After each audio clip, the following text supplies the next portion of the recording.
नमस्कार दोस्तों, स्वागत है आप सभी भाइयों बहनों का आपके अपने ऑनलाइन यूट्यूब चैनल एग्री गुरुजी में। दोस्तों आज इस वीडियो में हम लोग डिस्कशन करने वाले हैं 151 नंबर के क्वेश्चन से लेकर के आगे तक के महत्वपूर्ण प्रश्नों के बारे में। इसका प्रीवियस वीडियो अगर आपने अभी तक नहीं देखा है तो जाकर के लिंक आपको डिस्क्रिप्शन में मिलेगा, वहाँ से देखना बिल्कुल भी नहीं भूलिए। बिल्कुल स्टार्ट करेंगे, और जो भी भाई बहन पहली बार विजिट करें उनसे रिक्वेस्ट है कि चैनल को सब्सक्राइब करके बेल आइकन को ज़रूर प्रेस करिएगा। पूंजीगत खेती में भूमि किसके स्वामित्व में होती है? वेरी इंपॉर्टेंट क्वेश्चन है। जो पूंजीगत खेती होती है इसमें जो हमारी भूमि होती है वह फैक्ट्री के स्वामित्व में होती है। ऑप्शन नंबर सी बिल्कुल सही जवाब हो जाएगा। नेक्स्ट वन की बात करेंगे, यदि प्रतिस्थापन अनुपात कीमत अनुपात से कम होगा तो लागत क्या होगी? बिल्कुल एग्ज़ाम के पैटर्न पर आपके बेस्ड क्वेश्चंस हैं, आप लोग अपने उत्तर करने का प्रयास करिए। अपना उत्तर आप लोग कमेंट करते चलिए। यदि प्रतिस्थापन अनुपात कीमत अनुपात से कम होगा तो लागत क्या होगी? लागत पर क्या प्रभाव पड़ेगा? बिल्कुल सही जवाब होगा लागत वही रहेगी, अर्थात अपरिवर्तित रहेगी। देखिए, कमेंट करने में शर्म नहीं किया करिए। आज शर्म नहीं करेंगे तो फिर आगे आप लोग बिल्कुल सही रहेंगे। आज अगर शर्म कर लेंगे तो ज़िंदगी भर शर्माते रह जाएंगे। इस बात को नोट कर लीजिए, बिल्कुल शर्म नहीं होनी चाहिए। अगला प्रश्न है, यदि MPP शून्य है तो? बिल्कुल, यदि MPP शून्य है, मैंने सॉल्व भी करवाया है इस प्रश्न को, तो हमारा AC जो होता है वो अधिकतम होता है। नेक्स्ट क्वेश्चन की बात करेंगे, बहुत महत्वपूर्ण प्रश्न है अगला। ऑपरेशन फ्लड द्वितीय किस पंचवर्षीय योजना में प्रारंभ हुआ था? ये भी प्रश्न बन सकता है, और सीधा सा प्रश्न आपसे पूछ लेगा कि किस वर्ष ऑपरेशन फ्लड द्वितीय प्रारंभ हुआ था? 77, 1978, 1982 या फिर 1985? तो बिल्कुल सही जवाब जो होगा वो हमारा हो जाएगा 1978 में ऑपरेशन फ्लड द्वितीय प्रारंभ हुआ था। अगला महत्वपूर्ण प्रश्न है, संवेदनशील विश्लेषण का प्रयोग होता है परियोजना के निर्माण करने में, मूल्यांकन में, क्रियान्वयन में या फिर पूर्वानुमान में? Very important question.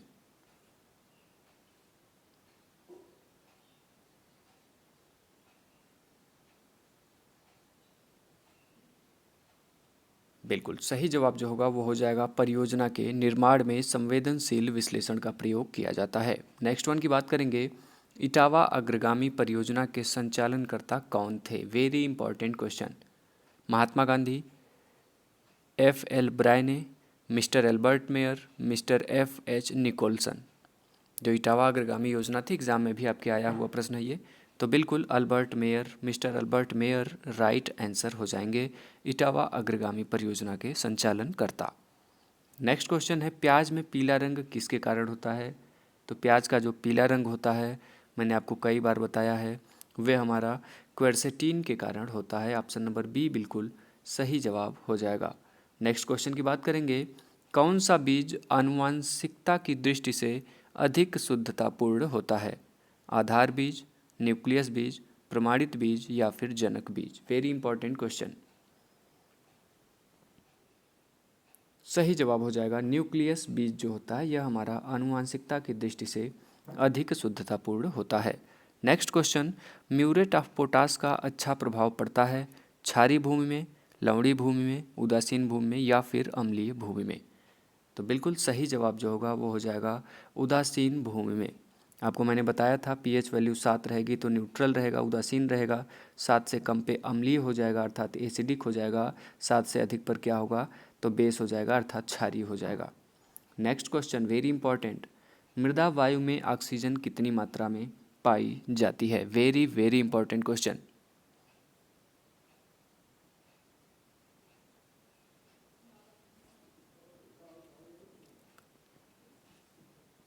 बिल्कुल सही जवाब जो होगा वो हमारा हो जाएगा 20.30% मृदा में ऑक्सीजन की मात्रा पाई जाती है। Option number D is right answer. कहीं कहीं आपको ये 21% भी देखने को मिल जाएगा।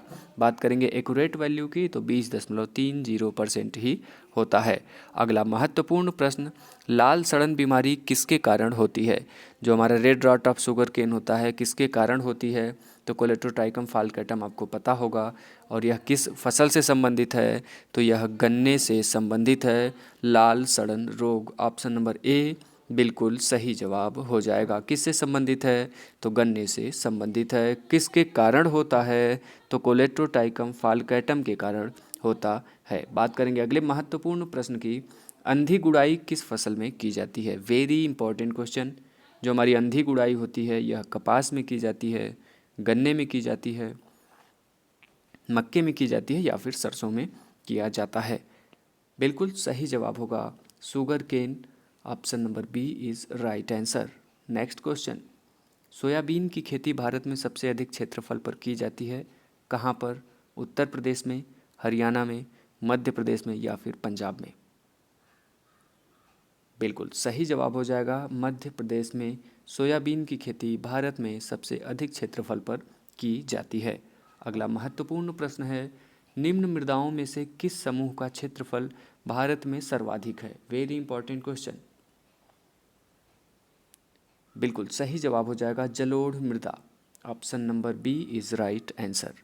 नेक्स्ट क्वेश्चन है हमारा, निम्न में से कौन सा पदार्थ मृदा की क्षारीयता को सुधारने के लिए प्रयोग में लाया जाता है? अर्थात मृदा को क्षारीयता जो होती है उसे कंट्रोल करने के लिए कौन सा पदार्थ हमारा इस्तेमाल में लाया जाता है? और सही जवाब होगा जिप्सम का प्रयोग किया जाता है। अगर वहीं अम्लीयता सुधारने की बात करेगा तो हमारा सही जवाब चूना हो जाता। नेक्स्ट क्वेश्चन है, पौधा नत्रजन जिस रूप में लेता है वह है नाइट्राइट, नाइट्रेट, नाइट्रोजन गैस या फिर इनमें से सभी रूपों में?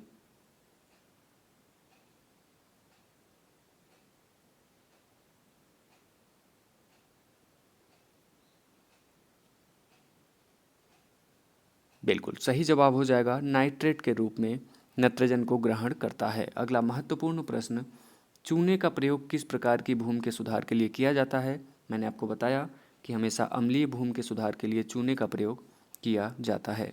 नेक्स्ट क्वेश्चन है हमारा, धान का खैरा रोग, खैरा नहीं रहेगा, खैरा बीमारी जो होती है वह किसकी कमी से होता है? आप सभी को पता होगा ये जिंक अर्थात जस्ते की कमी से धान का खैरा रोग हो जाता है। अगला महत्वपूर्ण प्रश्न, पीएच वाली भूमि कैसी होती है? अर्थात 7 से कम पीएच वाली, यहाँ पर कर लीजिएगा, 7 से कम पीएच वाली भूमि को क्या कहते हैं? अम्लीय भूमि, क्षारीय भूमि, दोनों या फिर उदासीन? तो बिल्कुल 7 से कम पीएच रहेगा, मैंने आपको बताया अम्लीय की कैटेगरी में आ जाएगा। अगला प्रश्न है, प्रकाश संश्लेषण के लिए आवश्यक ऑक्सीजन कहाँ से प्राप्त हो सकता है या कहाँ से प्राप्त होता है? और यह वेरी इंपॉर्टेंट क्वेश्चन है।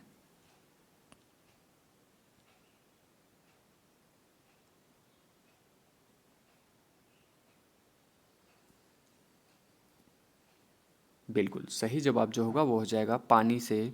जो प्रकाश संश्लेषण के लिए आवश्यक ऑक्सीजन होता है वो जल के द्वारा प्राप्त होता है। पौधे की वृद्धि के लिए आवश्यक पोषक तत्वों की संख्या कितनी है? Very important question. तो सही जवाब हो जाएगा 16 is right answer. Next one, पौधों द्वारा भूमि से अवशोषित किए जाने वाले सूक्ष्म तत्व की संख्या कितनी है? Very very important question. तो बिल्कुल 7 ऐसे सूक्ष्म तत्व हैं जो भूमि से अवशोषित किए जाते हैं। Option number B is right answer.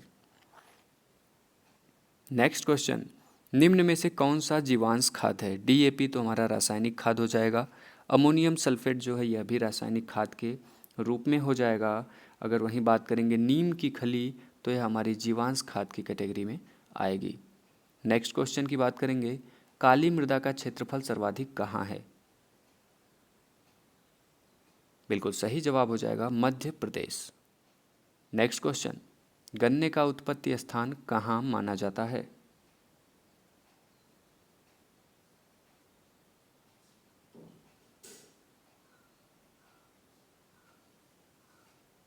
बिल्कुल सही जवाब जो होगा वह भारत हो जाएगा। कहीं कहीं आपको न्यू जीनिया देखने को मिल सकता है लेकिन इसमें काफ़ी मतभेद है। अधिक जो हमारा आयोग क्वेश्चन माना हुआ है वह भारत को माना हुआ है।